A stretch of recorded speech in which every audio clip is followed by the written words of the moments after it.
Warning: the following video contains elements that aren't suitable for people who are under the age of 17. Viewer discretion is advised. Also, all videos and audio clips used in this video are in fair use. All rights go to the original copyright owners.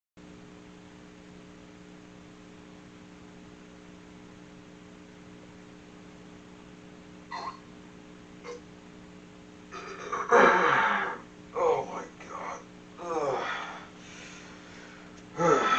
Man, that was sure some good night's rest. Yep, honestly I enjoyed that. But you know what? I think it's about time that I finally film, huh? Oh hey! What's up? How you doing, guys?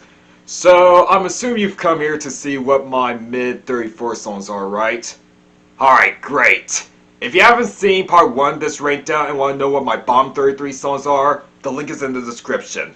Let's not waste any more time and get cracking! It's been a long day without you, my friend. We end the Rankdown by talking about a song from a movie soundtrack that didn't work as an actual pop song because it didn't have anything that may appeal to the mainstream. I'd already listed examples of songs that do work well as ordinary pop songs without knowing the context of the movie, and another example would be See You Again, the biggest hit of Wiz Khalifa, and America's introduction to Charlie Puth. This comes from the soundtrack of the Furious 7 movie and was a tribute to Paul Walker, one of the actors of the Fast and Furious movie series who died in a car crash back in November of 2013. And apparently, people were so offended by the death of Walker that it became a massive hit in 2015. It spent 12 weeks on top of the chart, 2 weeks less than Canada in 1997, wouldn't be as big as a tribute song as the tribute to Princess Diana, but people were sure struck hard by the guy's death. Maybe it has to do with the fact that I've never seen any of the Fast and Furious movies, so I can't really be too upset with Walker's death.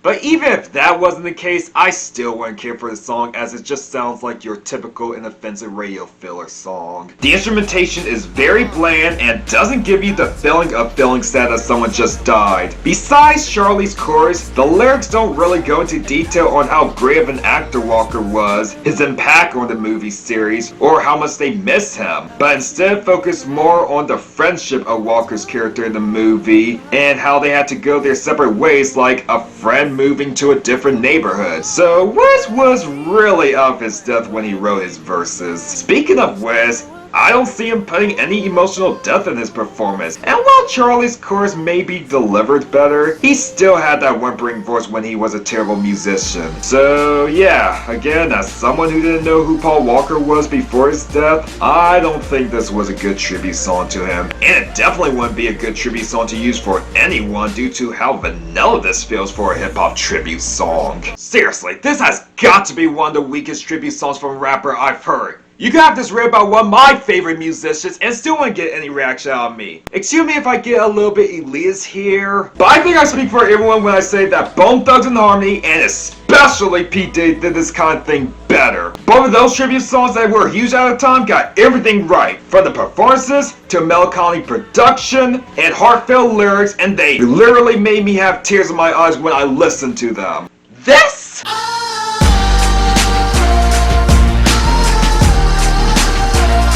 yeah, the impact's just not there. It doesn't sound genuine. It sounds like some record executive who felt like they needed a song to commemorate Walker's death, and they decided to ask Wiz to write a few lyrics because he's the go-to rapper for making movie songs, and they came up with this pop rap song that's so bland that even plays on adult contemporary radio stations. Although since those types of stations tend to be white, they removed the Wiz rap verses and replaced them with 2 new verses from Charlie. So I guess you can call this the part 2 version of See You Again. But even though I may not give a shit about this song, I can't really say that he didn't deserve this song to be dedicated to him. The only thing that matters is that people who worked close to him were kind enough to have a song to honor his name. And even though I still think this song should have had more work put into this, and I've heard much more meaningful tributes than this, you can do worse too. Wasn't open, just admit it. You know, I kinda wish that all those scandals that Bieber had in 2013 and 14 had ended his career for good and made him wind up as a forgettable teen idol. They kinda did, and it gave me hope that his career was finished and was done for. Then, I guess Skrillex and Diplo were working on a collaborative album under the name Jack U, and Bieber wanted to be a part of it. So he sent a demo that he was working on to the duo. They changed what was originally supposed to be a piano ballad into an EDM song, and a few months later, it hit the top 10 and brought Bieber back into the mainstream. And boy, do I wish it had, because while this may be one of his better efforts, it still shows why this guy doesn't deserve to have hits in the mainstream. Bieber's performance is pretty non-existent throughout this song, which for him I always expect. The lyrics are kind of pathetic as it's about Bieber complaining about how he gave it his all in a relationship with his ex and wants to know where she is when he needs her the most. And then we have the instrumentation, which is actually not bad for the most part. The synths that play in the ballad portion of the song actually do sound pleasant, and they do a good job making me forget I'm listening to a song that has one of my least favorite musicians on it. So basically it's another song that puts me to sleep, but in a soothing way rather than a boring way. Bieber probably should have asked him to keep it as a full-fledged ballad. That way it could be his best song that's not Peaches. But all of that is ruined when I have to be awakened by that ear-piercing drop.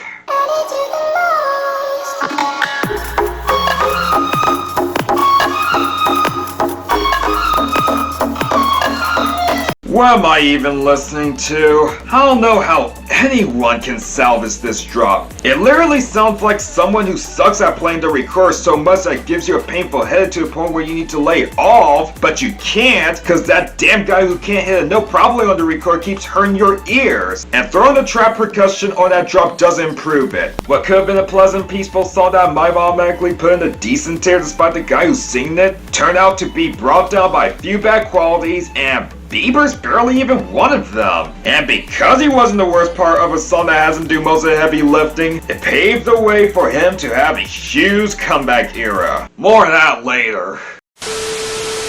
With her wine-stained lips, yeah, she's nothing but trouble. You wanna know something funny? This song was actually released as a single before its terrible breakout hit. Yup, it was released way back in July of 2014, and it didn't catch on at first. Then his label released Jealous, the song that would make him become a solo superstar for 3 years. That song becomes a top 10 hit, and all of a sudden, the single that had been released prior to Jealous charts and peaked in the top 20. Don't ask me how that happened, cause I have no idea. My only guess is that people wanted more Nick Jonas, apparently. But anyways, about Chains. It's probably the best song I've heard from him, and it still does nothing for me. The one positive quality about this track would be the awesome instrumentation, especially that drop that's admittedly kick-ass. Trying to break the chains, but the chains only bring me.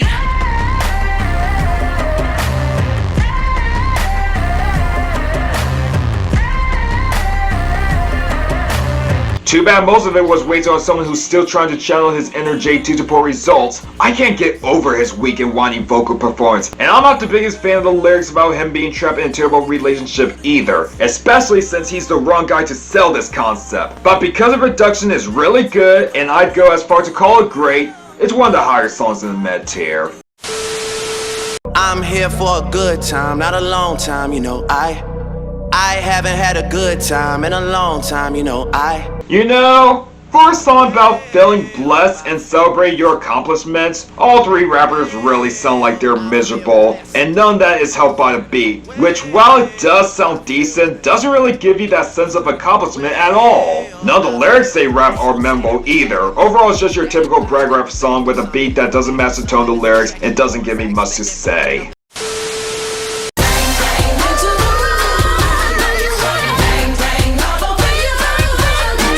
It's stupid, but not bad. It's going down for real.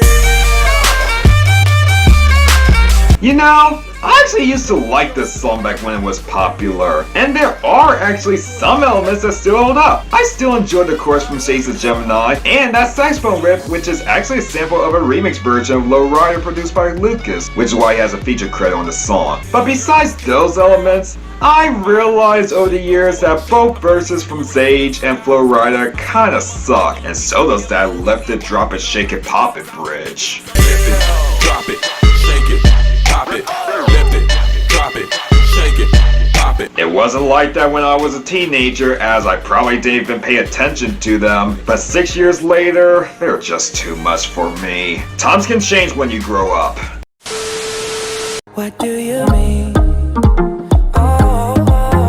When you nod your head yes, but you wanna say no. What do you mean? Here it is. This is the song that reinvented Bieber's career and his first #1 hit. Where Are You Now may have added a few minutes to his fame after everything that happened 2 years ago, but What Do You Mean, along with his Purpose album, made the world take Bieber seriously as an artist. He wasn't going anywhere anytime soon. He was here to stay, and considering the fact that he's still racking hits to this day with one currently being in the top 10, yep, he sure made a name for himself.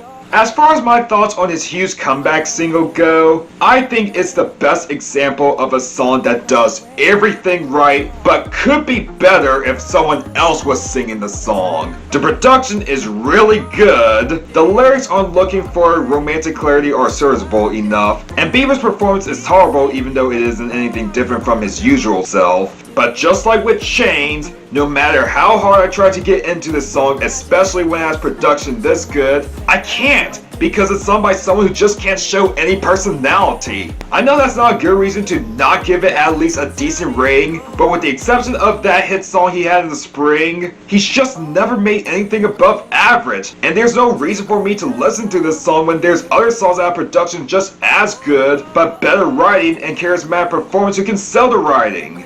That's the way it is.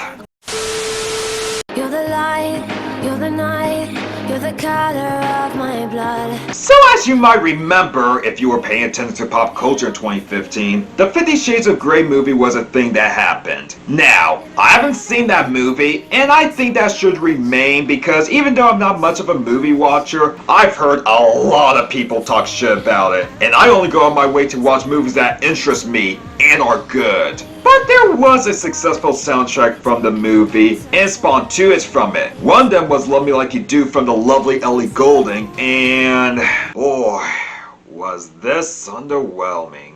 I like this woman a lot, and she's a very talented singer-songwriter, and seeing her be resorted to singing this generic sultry love ballad for a movie that I don't know much about was kinda disappointing. It would have been less so if the song was any good, but this is just painfully mediocre to me. The first half of the production of the song is extremely boring and there's not much to care about, and when it picks up when Ellie sings the second chorus, it isn't any better as it's overproduced, especially with the loud drums. Also, I have to deduct points on the stuttering chorus as it's kind of annoying to me. The reason why it's higher than other songs in Med Tier is that Ellie does give out a pretty good performance, even though I've heard better from her, and the lyrics on the uncontrollable feeling of falling head over heels with a person are ran fine enough. Ellie sells these lyrics too. I just wish everything else was spiced up because I do see a good song here, and I really want to enjoy it since Ellie's contributions are beautiful and really make the song. But the not so grand instrumentation and the repeating chorus prevents the song from being the sweepingly beautiful and touching ballad that I want to be from powerhouse vocalists like her. And yet this became her second biggest hit. At least it didn't perform better than her masterpiece Lights. But she still deserves better than this. Wow, that was a hefty amount of songs that just left me uninterested. At least I didn't say the phrase that everyone uses when they don't care for something. Now let's get into the songs that are tolerable enough for me to at least not change the station, but not good enough to put on playlists. I won't change my life, Oh, I think that I found myself a cheerleader. She is always right there when I need her. The summer song of 2015. Of all the #1 hits of that year, this might be the most forgotten one since I haven't really been hearing it since the time of its popularity. And even back then, despite the fact that I did hear it plenty of times back in the day, I didn't really see people obsess over it that much. It just felt like pleasant background music for when you're at the beach, and radio stations played it so much during the summer that year due to its summery vibe that it was #1 for 6 weeks. And even though there were plenty of other trouble songs that we could have had to define our summer, and the fact that it's no one's favorite song, I can't really get mad that it did become a hit that summer, as it does fit the vibe pretty well. The tropical house-inspired production from German producer Felix Yen, composed of percussion, piano, and a trumpet, sounds pretty good, and Omen's performance isn't really all that memorable, but he sounds fine enough. Lyrically, it's about Omi expressing how much he loves his woman, whom he calls a cheerleader, and how there may be other girls who are tempting, but he sticks with her because she makes him feel good, and there's nothing wrong with wanting someone to be by your side, but to only date her because she makes you feel bad about yourself is kind of narcissistic, don't you think?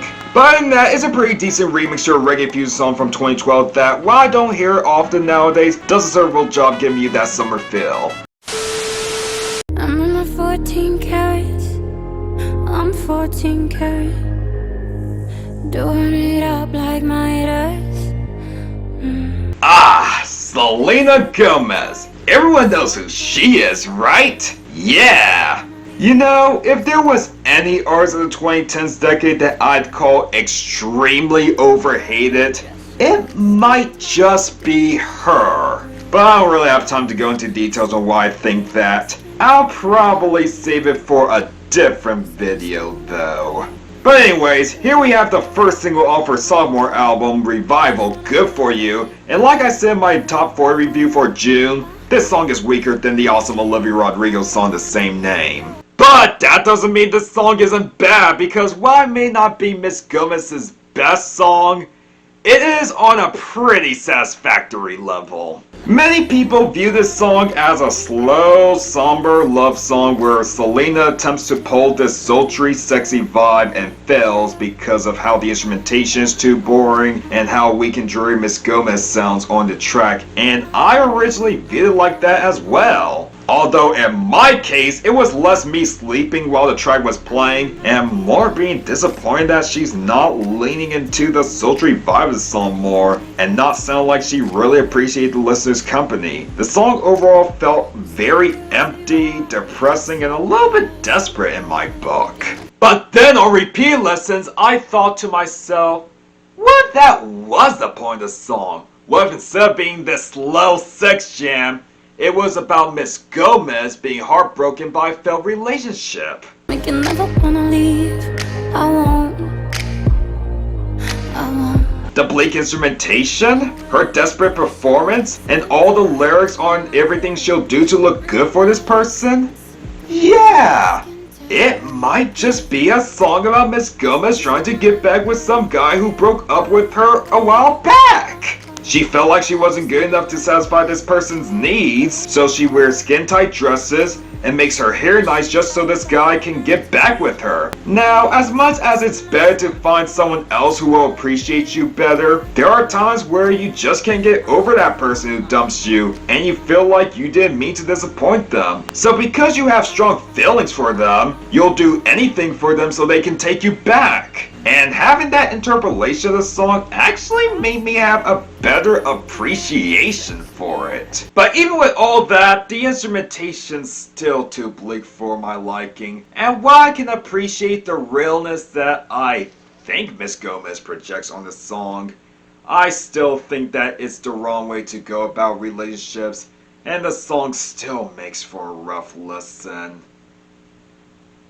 Until she recruits A$AP Rocky for a new and improved remix. Hold up, take a minute, love.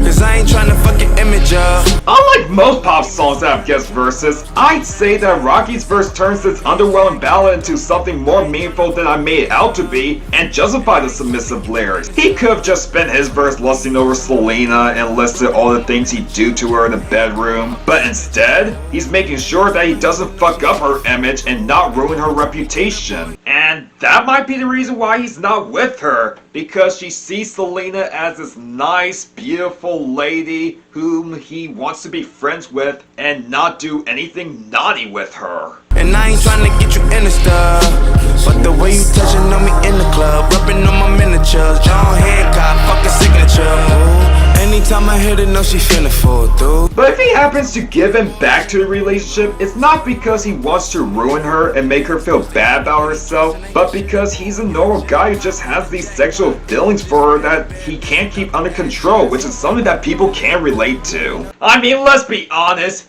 if you're a straight guy and some beautiful, attractive woman like Selena Gomez was up in the club grinding on your dick, even though it's not gonna go well, you'd probably take that opportunity to get it on with her because it's part of human nature, you know? Performance-wise though, this guy writes the beat perfectly, and more importantly, the production on this version has a lot more going on here. Instead of having this dead drone from the original, Rocky and his co-producer spice it up to create this misty, dreamy, relaxing atmosphere, and overall makes this song a much better listening experience. This song would probably be 19 spots higher though if Selena's portion wasn't too desperate. Yeah, A$AP Rocky and his new and improved production might have turned this song into something more complex in my opinion, but the clingy lyrics are too much for me to fully get on board with this song.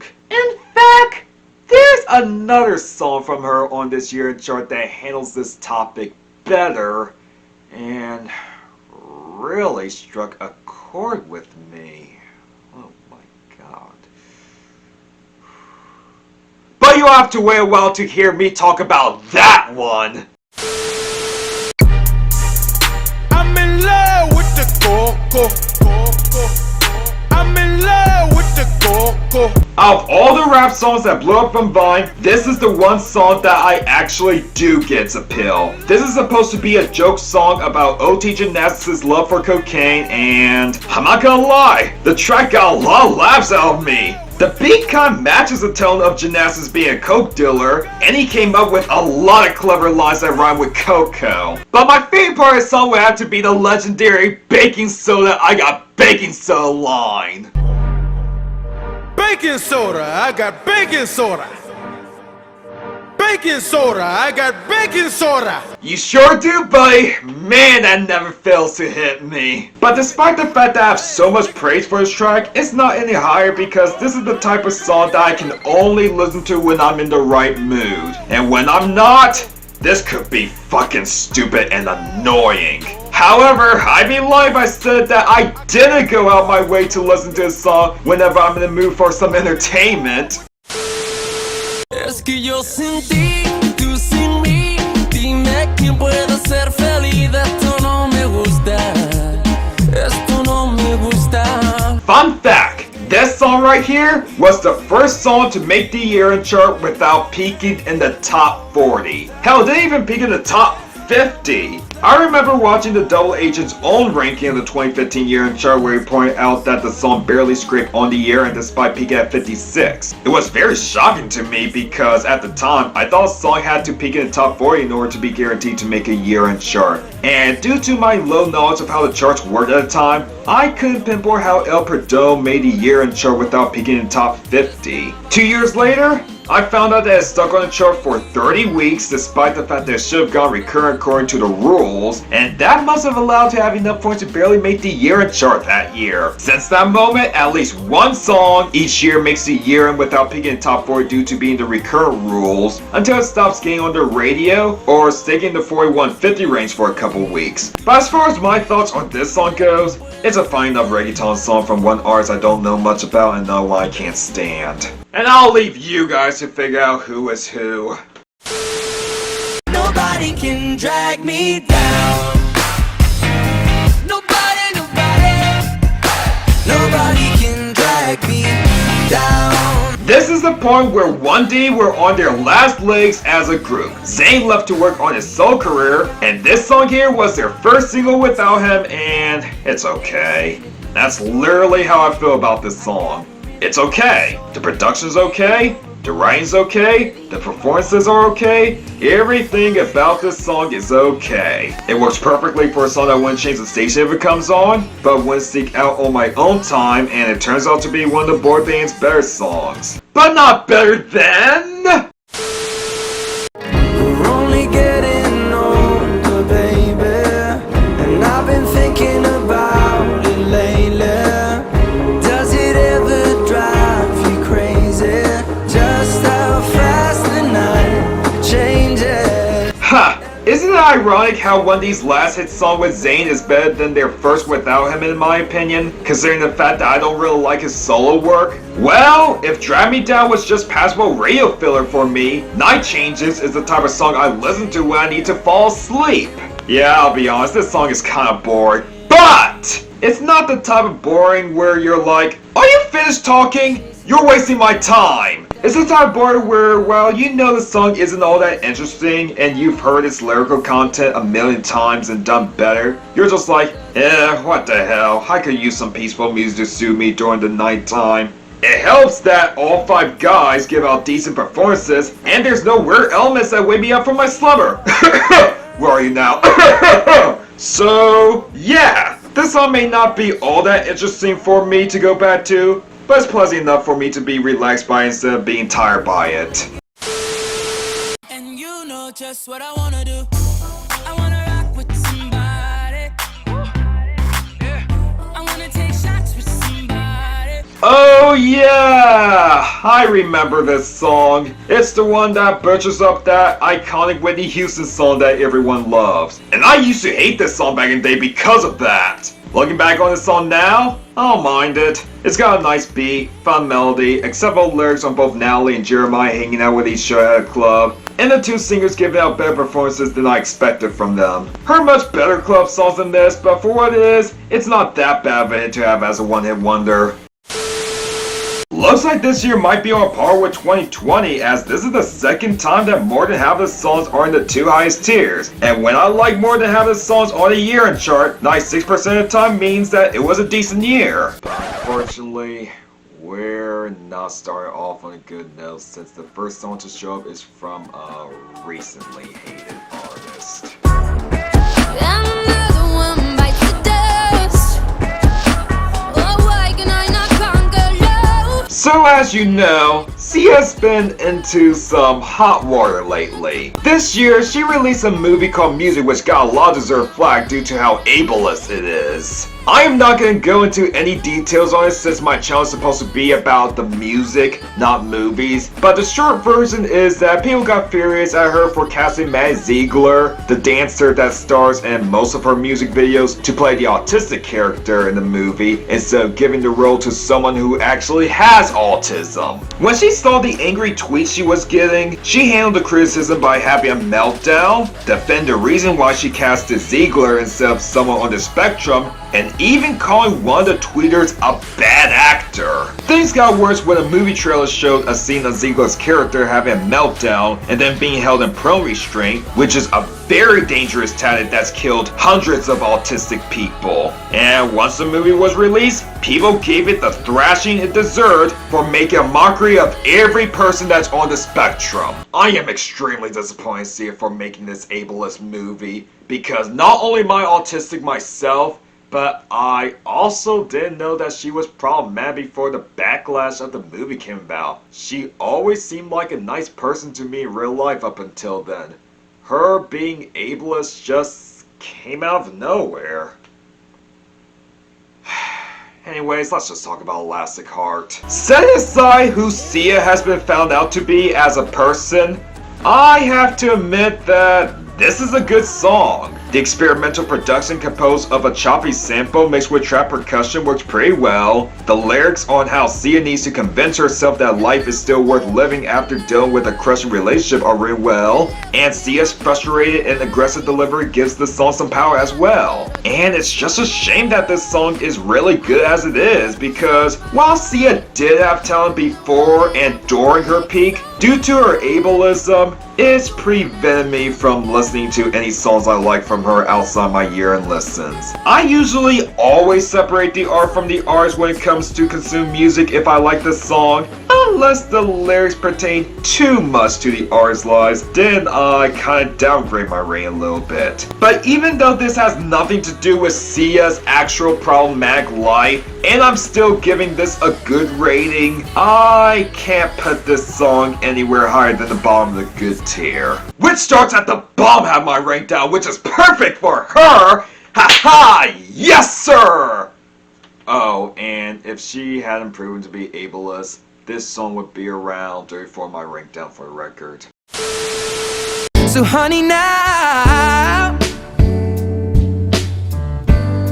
take me into your loving arms. This is a beautiful song. It has this nice delicate production with the acoustic guitar and piano melodies coming together, Ed giving out a passionate performance, and unlike most people, he actually sells the lyrics about wanting to spend time with your lover and grow old with them. The only thing that's keeping me from putting it much higher would be a few lines that made me raise an eyebrow. Darling, I will be loving you till we're 70. When I was younger, I thought Ed, despite the fact he was 23 when he sang this, was singing that he'll love this woman until they turn 17, which would come off as a little pedophilic if you know what I'm talking about. But whether it's 17 or 70, saying that you'll love a woman until they turn a certain age makes you come across as a complete douchebag. I get what he was trying to say here, but still, he could have written that lyric a little bit differently. I'll just keep on making the same mistakes, hoping that you'll understand. The point of a relationship is to grow and learn from your mistakes so you can be a better person to stay with your SO.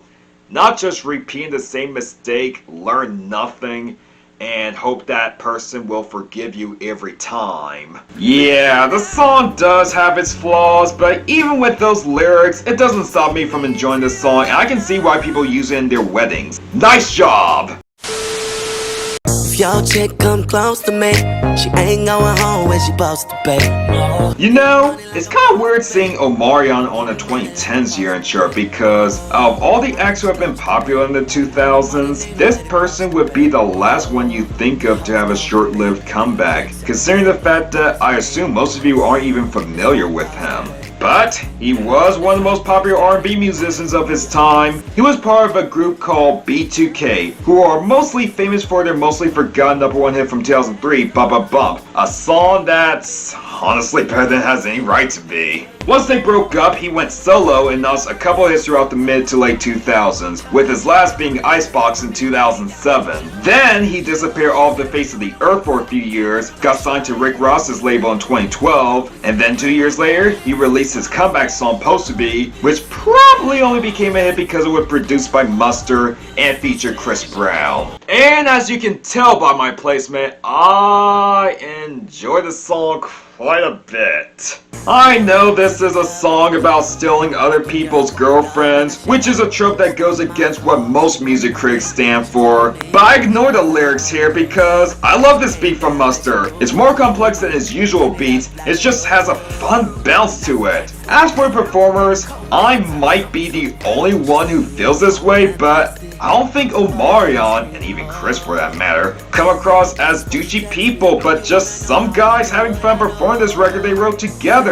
Whether it be that catchy chorus or the energetic verses, Janae Aiko steals the show with her verse, and unlike most people, I actually like the grocery line. Show for me, but you gotta eat the booty like groceries. Nice! Despite the fact that I enjoy her contributions though, I wouldn't say that it's her best performance, and I'm not too keen with this being the biggest thing she's been a part of. But I am to some degree thankful that this song introduced me to this legendary R&B singer and encouraged me to check out more of her awesome discography over the years. I'm pretty sure it did the same for people who didn't know who she was before this song. Let's be honest, I doubt most of the general public would even know who she is if this track had become a hit. And I also don't think it would have led to Pussy Fairy becoming a solo hit for her 5 years later. But all in all, despite its lyrical content that might offend most of the community, to me, it's a fun, catchy song with an addicting beat and engaging performances that I keep coming back to all these years, and appreciate the fact that it was my gateway of accessing Janae's music.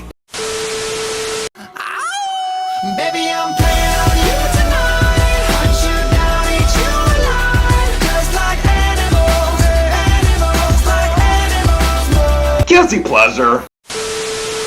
You say I'm crazy, 'cause you don't think I know what you've done. Everyone, the one song from Sam Smith's ballad phase that I actually like. It wouldn't be as emotionally charged as their other 3 hits from their ballad phase, but the reason why I enjoy listening to this one over Lay Me Down, Stay With Me, and Two Good Goodbyes is that musically, it's more complex and there's much more to latch on to.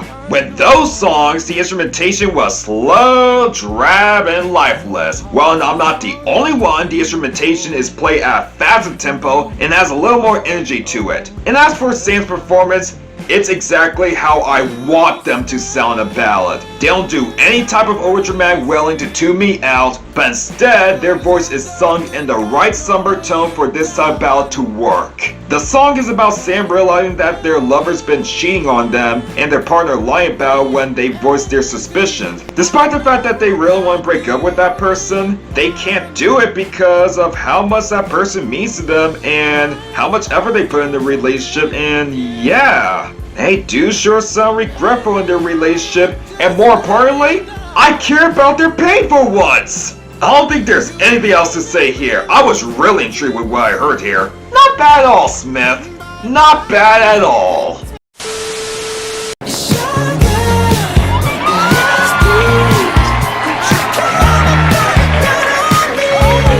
You know, unlike previous years, Maroon 5 actually made some pretty enjoyable songs in 2015. Although this would be the last year where they made anything of quality, as I haven't really liked anything they've put out since then. But Sugar, their last good song, is pretty fun, not gonna lie. I enjoy the funky instrumentation, and Al's performance is pretty good too, besides maybe the falsetto on the chorus. But I can kinda tolerate it this time, due to how infectious this chorus is to me. Lyrically, it's just about Al needing some shit to give him love every now and then. I think the execution was serviceable here. Overall, one of their better songs from their solo period, but not the best thing I contributed on this year-end chart.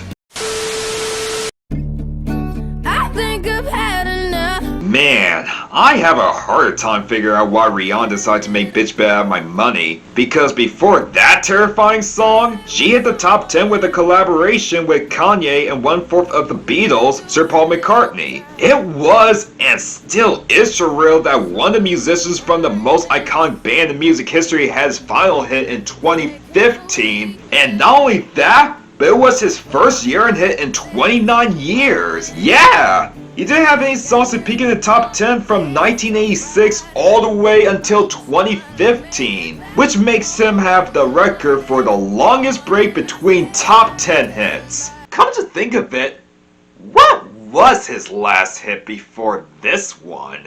What do you do? No one else can dance like you. So what's all of us? There ain't nobody spies like. Oh.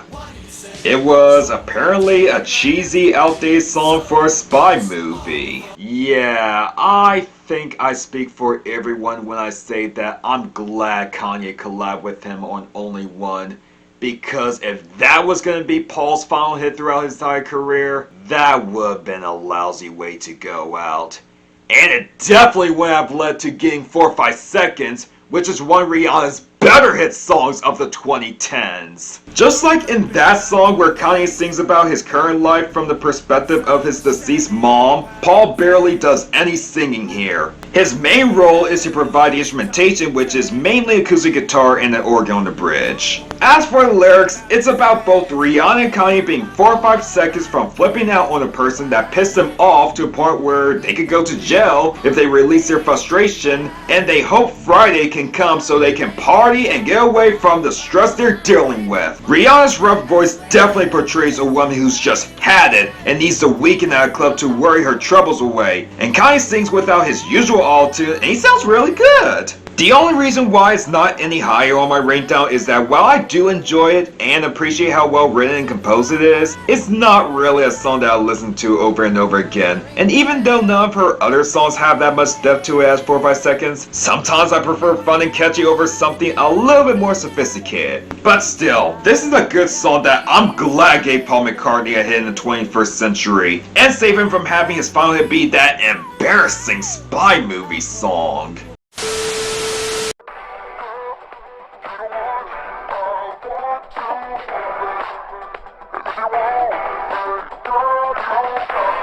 You guys know that I've never been a fan of Jason Derulo, but this song right here is pretty solid. It has some nice groovy production, Jason's voice is tolerable all the way through, even with that falsetto he always uses, and I have no problem with the lyrics on him trying to get a chick to have sex with him. Things would have been so much better if Cheyenne, his best song, had been a hit that year instead though. Seriously, that song is awesome! But Want You Want Me is still a fun song for me, and I can't complain that at least one of his more superior songs became a hit.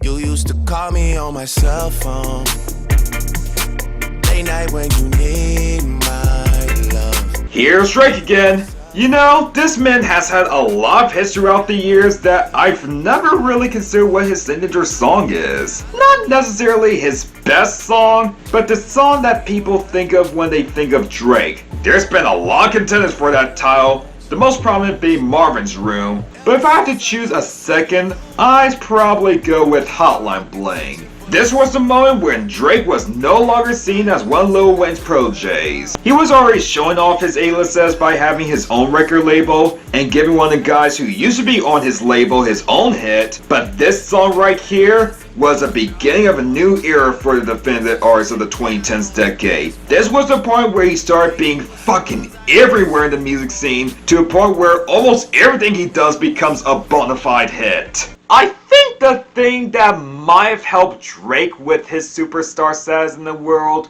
would be this music video. The music video contained Drake dancing in a hilarious way which spawned countless great memes, and those great memes helped the song become Drake's biggest hit until One Dance the following year, which would then be succeeded by God's Plan. And I won't complain about that because not only is the meme enjoyable, but so is this song! The song is about Drake concentrating on an ex who used to call him all the time to have sex, but now that he has a music career, she's been hanging out with friends, wearing whatever she likes when she goes out, and being sexually active with other men. But just like with Supposed to Be, all these lyrics are ignored because that chorus is catchy as fuck. You don't know how many times I sang that chorus back in my sophomore year in high school. There's a reason why this song got a lot of parodies at the time, but if the chorus wasn't good enough to make this a fun song, then we need to give props to the beat. Seriously, this beat really compliments a person trying to call an ex on a telephone, especially when it reminds me of the type of music that plays when you're placed on hold on a telephone call. Funny enough that this elevator music is actually built off a sample.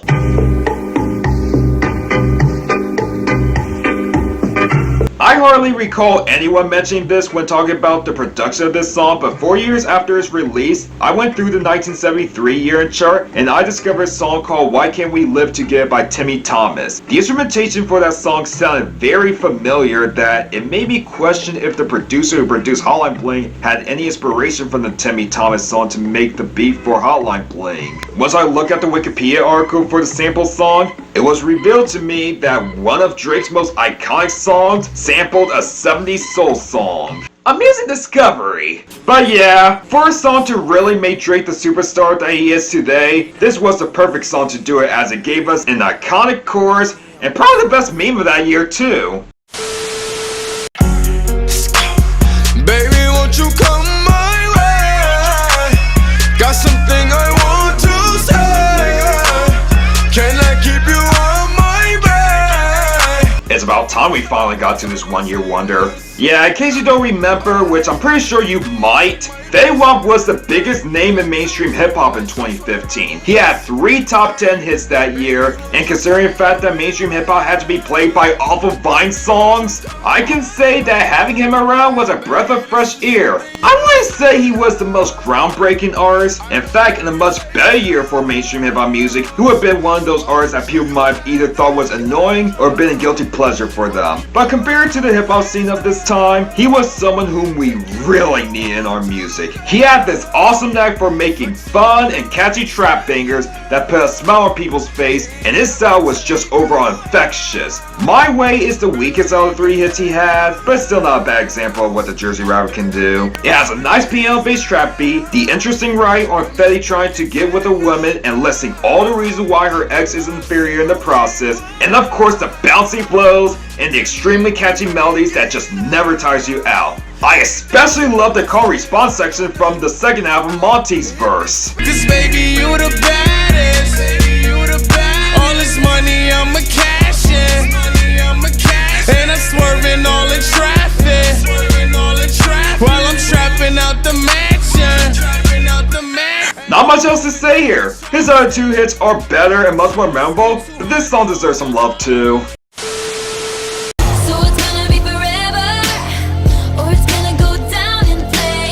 Yes, you're seeing this right. This is the third Taylor song to show up on my Rankdown, meaning that more than half of her hits I've started appreciating more, including her second biggest hit of 1989, Blank Space. So you know how back in the early 2010s people used to criticize Taylor for always writing songs about her many relationships? Well, in this song, Taylor plays the role of a serial dater who wants to see her relationships end in disaster. She'll seduce a guy into wanting her, only to crush their soul in a couple days. And I gotta say, Taylor does a solid job of the execution of this concept, and she's completely self-aware with her attitude as well. I think the lyric that stands out to me would be... Oh! That line is not one that I truly love. I'm just bringing it up because every time I hear her sing that line, I keep hearing got long lips of Starbucks lovers. Kinda wish the real lyric was Starbucks lovers. That would have been funny. It could have been a little bit more interesting musically. Don't get me wrong, it's well produced, but it doesn't leave that much of an impact for me to listen to as much as the other 2 Taylor songs on this year-end chart. I'll say this though, she had at least one of her good songs off the album to hit #1, so that's gotta count for something. If I got locked away and we lost it all today, tell me honestly, would you still love me the same? Another one-hit wonder song, eh? Well, in terms of their singing careers, you guys may not know this, but these RC guys are a pretty big deal in the songwriting and production department. That's right! They're responsible for being involved in some of your favorite and most iconic songs, such as We Can't Stop by Miley Cyrus, 23 by Mike Will Made It, Pour It Up by Rihanna, When I Grow Up by the Pussycat Dolls, Only by Nicki. Okay, they do not have a good record. But at one point, they decided to try their hand at singing, and they brought along Adam Levine with them, and for a song from a duo who's worked on a lot of crap, and the lead singer of the modern day Chicago, this isn't bad at all. The reggae-esque production with the percussion, piano lines in the pre-chorus, and the chorus, and horns in the final one all sound good and suit both of these men's voices. The writing details one of the guys asking their woman if they would stand by their side even in the most complicated and devastating circumstances, and it's a sentiment that I can perfectly get behind. RC have a lot of passion and sincerity in their voices, and even Adam does a nice job with his chorus. It's probably his best performance during his band's sellout period since he sticks to his low register instead of singing with his terrible falsetto. Although, I have to say, the melody of the chorus that Adam sings sounds very familiar for some reason. Wouldn't they happen to be interpolating the melody of Captain and Tennille's song? If I got locked away and we lost it all today.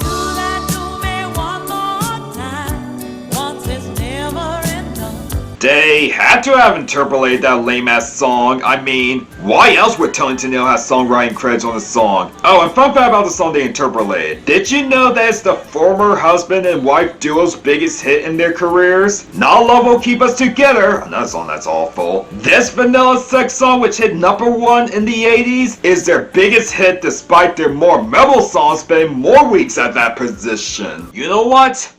I'm beginning to think that these guys don't really have the best taste in music. But despite that stupid interpolation, that doesn't stop it from being a lovely song with a good sentiment.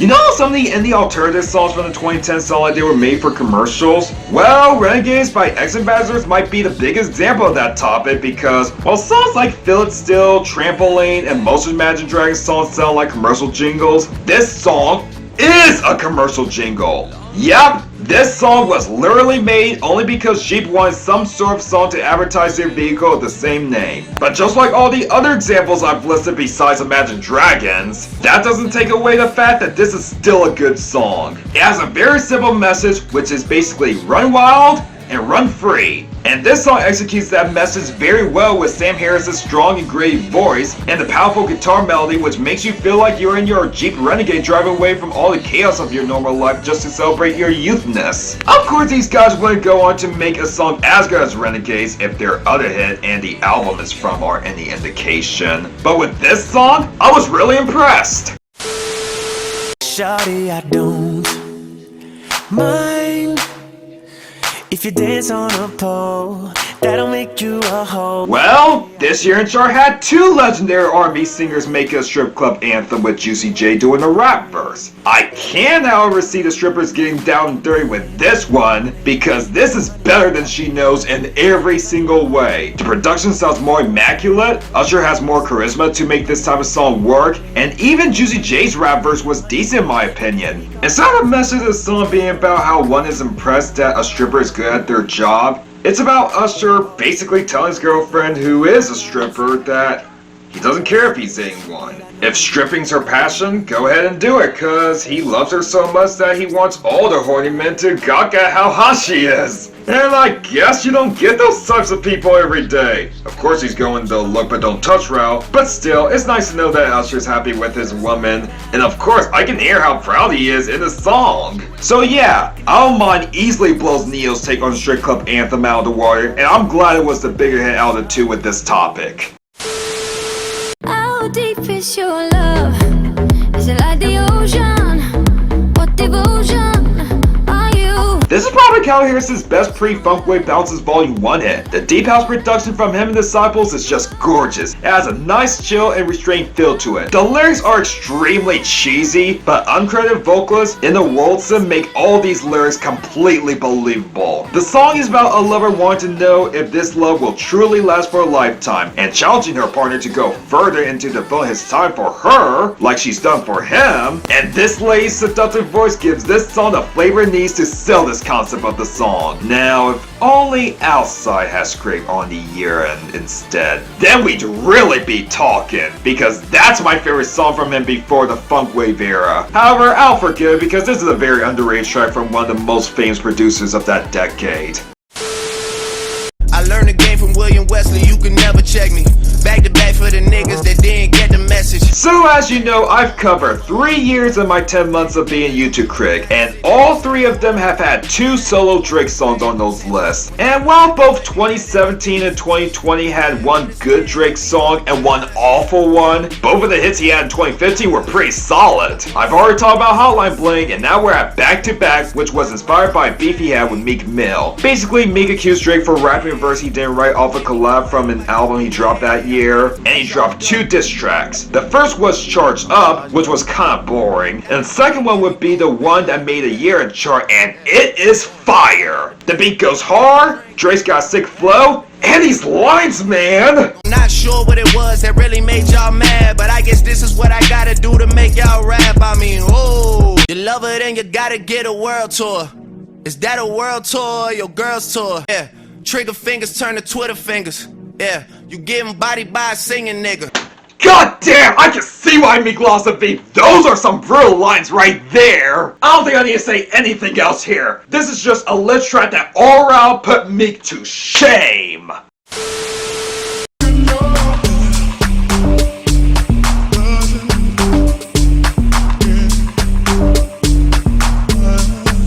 Now, this should have been the Young Money posse cut to almost make the top 50 of the year in chart. Instead of a creepy and terrifying beat, we have this interesting 90s inspired house production. Instead of each rapper starting their verse with them saying how they've never fucked each other, we have them connect their verses together by doing a variation of the I'm thinking out loud line. Instead of Chris Brown's chorus, we have these haunting traveling vocals between each verse. Instead of all three rappers dicking around on their performances, 2 out of the 3 spit some solid bars and have some clever wordplay. Lil Wayne's verse was embarrassing on the other hand. Truffle butter on your pussy, cuddle buddies on the low. You ain't gotta tell your friend that I eat it in the morning.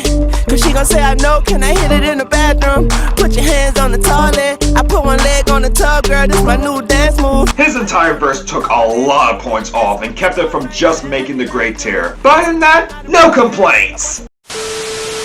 I went to the moped store, said fuck it. Salesman's like, what up? What's your budget? So, this was the final hit for Macklemore, huh? Sad.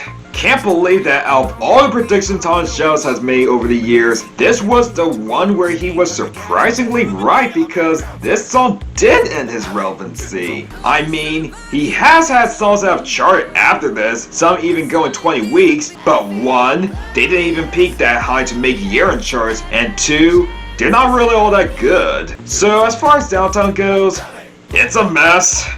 It's a huge mess. We have the 2 hip-hop duo teaming up with 3 hip-hop legends from the 80s and some guy whose voice is reminiscent of Freddie Mercury to make a novelty song about fucking mopeds. It's the type of song that you'd usually scoff at, but thanks to Mac's skills and charisma, you're able to buy into it. We also have Ryan Lewis on the production table where he brings a mixture of old school hip-hop, which is complemented by the appearances of Mel Mel, Kumo D, and Grandmaster Caz, and some arena rock thanks to Eric Nally's awesome chorus. This is a perfect example of a song that may be lame, but it's one of those rare lame songs that almost everyone loves, and while I myself don't love it as much as my peers, this is still a really damn good song. And speaking of songs that I don't love as much as other people but still think is a high 8 out of 10, I only call you when it's half-past, but the only time that I be by your side. you know, sometimes I keep forgetting that back in 2015, The Weeknd's hairstyle used to look like this.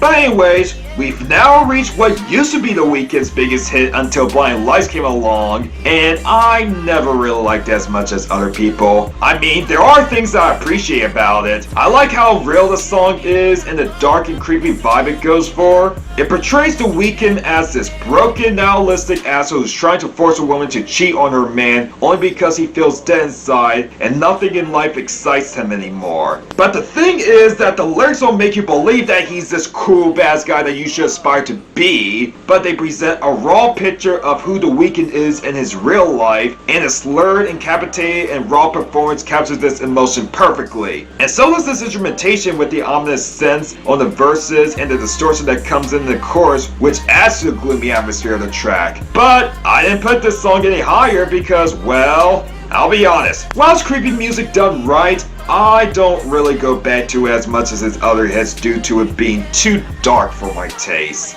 Also, you know how a lot of the hits of the latter half of the decade became more downbeat? Well, considering the fact that this song spent 6 weeks at the #1 spot, I think this song might have kickstarted that trend. So I guess you can thank The Hills for making the 2016 music scene extremely miserable. But bad joke aside, this song is a really good song that stood out from what was charting at the time, paved the way for what would come to define the rest of the 2010s music scene in the mainstream, and the weakest hit out of the 4 he had on the year-end chart. Yes, even earned it. And you're gonna have to wait till the next video to hear my thoughts on that song because we've just reached the 2/3 portion of the Rankdown.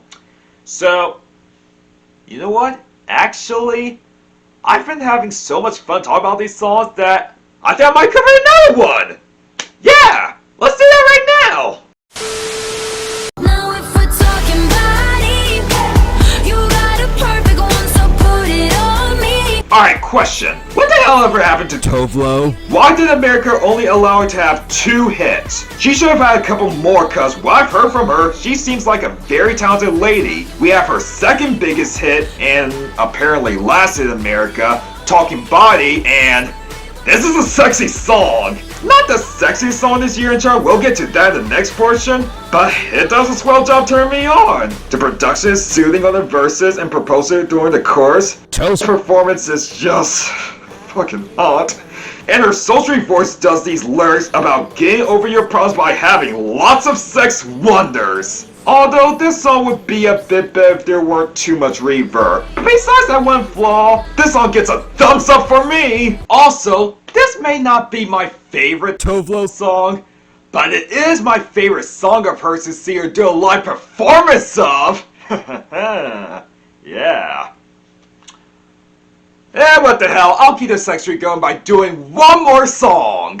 Tell me what you want, what you like, it's okay. I'm a little curious too. You know, of all the former Disney stars that were popular in my childhood, Demi Lovato was the only one that I never had beef with when I was a teen. I couldn't stand Miley Cyrus until a few months ago, and more of my history with Selena Gomez in the next video. But Demi, on the other hand, I always thought they were talented and they made plenty of songs I liked. But unlike their peers, they had never really gone the path that most Disney stars usually do. Usually, once a Disney star turns 18, they start making more sexual provocative music. Meanwhile, Demi was still making inoffensive generic pop songs that catered to Radio Disney. All that changed when they released Cool for Summer, which was probably the most divisive song at the time it was popular. The consensus nowadays may be that it's a fantastic song and their best one in their career, but in 2015, man were people mixed. Critics like Todd and Mark from Spectrum Post put it pretty damn high on their best list, while Agent trashed it hard on his worst list. As for me, I at first thought it was okay, then was tricked into believing it was bad because of Agent. And then after a few years later, when I learned to not let critics change my opinion on songs, I came to the conclusion that I really like this! Many teen idols turned pop stars have tried and failed to do the I'm grown up now I'm ready to fuck shtick, mainly because they're not believable in their performances. It always felt like they were doing it just for attention. Not Demi though. Demi instead makes the song sound legit due to lean into their strengths. The instrumentation rocks hard thanks to the nasty guitar riff mixed with a piano riff, misty synths, and percussions, and suits their voice tremendously. As for the lyrics, it's about a lesbian relationship and Demi exploring their bisexuality, and this song gets everything right about this concept that I Kissed a Girl and Girl Crush got wrong. Well, I Kissed a Girl played the whole lesbian experiment thing as a joke, and Girl Crush just straight up lied to people just to make people care about the protagonist's jealousy problems. Cool for the Summer makes the whole thing mean more by playing it straight, and it doesn't make a big deal that Demi's having a fling with a woman.